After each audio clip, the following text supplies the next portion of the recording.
का पिकासो कहे जाने वाले मकबूल फिदा हुसैन यानी MF हुसैन देश के सबसे महान और सबसे विवादित पेंटर्स में से एक हैं। उनकी कुछ पेंटिंग्स हमेशा चर्चा का विषय बनी रही। पेंटिंग्स हुसैन के लिए अपने भाव जाहिर करने का तरीका थी। लेकिन आपको जानकर हैरानी होगी कि चित्रकला हुसैन का पहला प्यार नहीं था, बल्कि वो तो सिनेमा के दीवाने थे। मकबूल का फिल्मों के प्रति लगाव और दीवानगी का आलम ये था कि वो अपनी पसंद की मूवी देखने के लिए पूरा सिनेमा हॉल बुक कर लिया करते थे। हुसैन मुंबई भी इसलिए गए थे क्योंकि वो निर्देशक बनना चाहते थे। शुरू में मुंबई में अपना खर्च चलाने के लिए वो बिलबोर्ड बनाने का काम करते थे। होर्डिंग बनाते समय ही हुसैन का चित्रकला के लिए प्यार जागा और फिर उन्होंने अपना पूरा ध्यान इसी तरफ लगा दिया। वो प्यार सिनेमा से करते थे, लेकिन इकरार उन्होंने चित्रकारी से किया। मीनाक्षी अ टेल ऑफ थ्री सिटीज उनकी प्रसिद्ध फिल्मों में से एक है। बॉलीवुड की धक धक गर्ल माधुरी दीक्षित उनकी पसंदीदा हीरोइन थी। उनकी फिल्म हम आपके हैं कौन हुसैन ने 67 बार देखी थी। फिल्म देखने के बाद हुसैन ने उनके ऊपर पेंटिंग की पूरी सीरीज बना डाली थी। जब हुसैन 85 साल के थे तब उन्होंने माधुरी दीक्षित को लेकर एक फिल्म बनाई थी। इस फिल्म का नाम गजगामिनी था।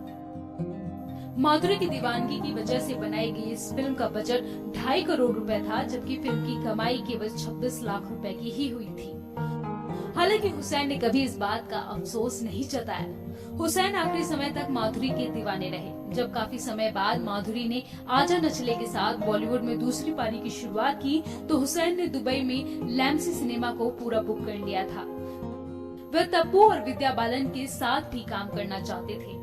MF हुसैन के कुछ चित्रों पर खूब विवाद भी हुआ, जिसकी वजह से 2006 में उन्हें भारत छोड़ना पड़ा। हिंदूवादी संगठनों का कहना था कि हुसैन हिंदू विरोधी हैं। उन्होंने हिंदू देवी देवताओं से जुड़ी ऐसी तस्वीरें बनाई हैं जिससे लोग भड़क गए।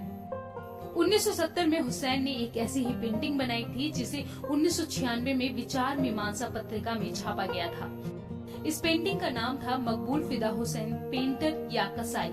हुसैन ने कई उत्तेजक चित्र भी बनाए। उन पर देश के कई हिस्सों में अश्लील चित्र बनाने के मामले भी दर्ज हुए। हालांकि अपनी कई पेंटिंग की वजह से हुसैन को बड़े पुरस्कार भी मिले। साल 1955 में उन्हें पद्मश्री, साल 1973 में पद्म भूषण और साल 1991 में उन्हें पद्म विभूषण से नवाजा गया। 1986 में वे राज्यसभा के सदस्य भी रहे।